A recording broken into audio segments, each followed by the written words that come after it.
Salut les Batfans. Un tueur en série sème la terreur au sein du clan Falcone, alias le Romain, le plus grand gangster de Gotham. Ses associés et les membres de sa famille se font éliminer un par un les jours de fête. Le mode opératoire de ce tueur, que la police a surnommé Holiday, est particulier. Il utilise une tétine en guise de silencieux. Cette tuerie débuta le soir d'Halloween et durera toute l'année. Ce classique de Batman s'intitule Un long Halloween et a été adapté en animation. Attention, même si je ne te dirai pas explicitement qui est le tueur, cette vidéo contiendra des spoils. Prépare ton Batmug et allume pour la dernière fois ta citrouille. On clôture ici notre longue saison Halloween. Ah ouais!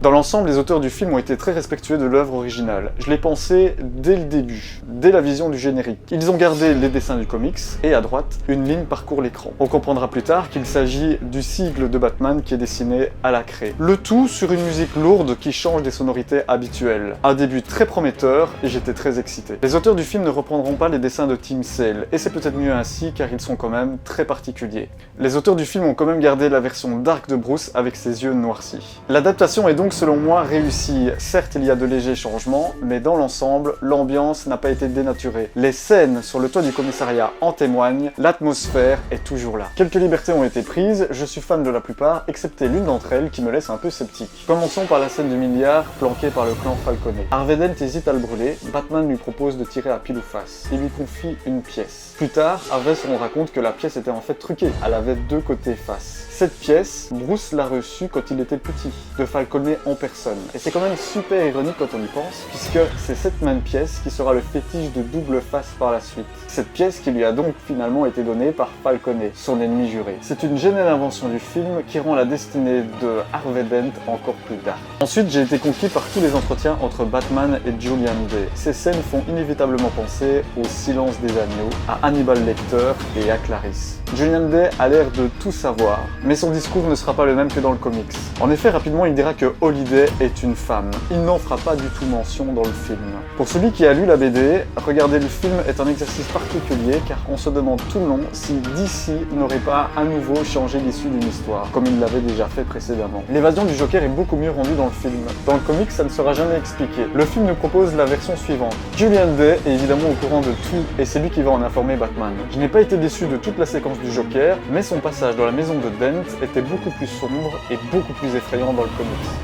Cette scène sera d'ailleurs modifiée dans le film. Le Joker dira à Harvey avoir trouvé dans sa maison un pistolet avec une tétine. Encore une fois, pour celui qui a lu le comics, ce passage est amusant. Les auteurs du film jouent clairement avec nos pieds. Vont-ils changer l'identité du tueur, oui ou non? Tout va finalement partir en sucette lors du meurtre du Nouvel An, avec la pire scène de Catwoman jamais faite.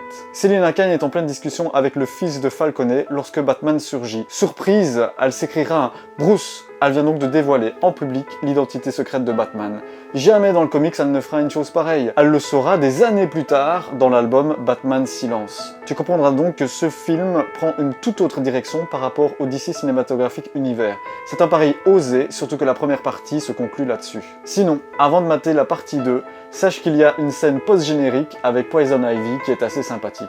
La deuxième partie débute donc avec Poison Ivy. Le film nous suggère que Bruce serait dans un délire végétal. Pourquoi pas? C'est une bonne adaptation. Une autre séquence intéressante proposée par le film concerne le passage de la fête des mères. Batman a été gazé par l'épouvantail. Et là, je leur pardonne complètement la maladresse qu'ils avaient eue avec Catwoman. Ils nous ont proposé une scène ultra touchante entre Bruce et Selina, qui ne pouvait se passer que si Selina était au courant de son secret. Ensuite, toute la partie où Harvey Dent se transforme en double face est assez raccord avec la BD. Et j'ai trouvé le combat final très respectueux du comics. Cependant, de bonnes idées n'ont pas été retenues par les auteurs du film. Je pense par exemple au meurtre. Dans le comics, chaque fois que Holiday intervient, les planches sont en noir et blanc. C'est un chouette effet artistique, et ça mettait bien dans l'ambiance. Une autre bonne idée du comics est le passage où Batman et l'homme mystère envisageaient plusieurs suspects. C'était assez cool. En conclusion, si tu n'as pas lu le comics, je t'invite à le lire. Tu seras surpris de la véritable histoire de Holiday. Le film et le comics sont bien faits. Pendant tout le long, tu te demandes qui peut être Holiday. Et tu finis par soupçonner absolument tout le monde. Je remarque juste que le comics m'a beaucoup plus retourné le cerveau.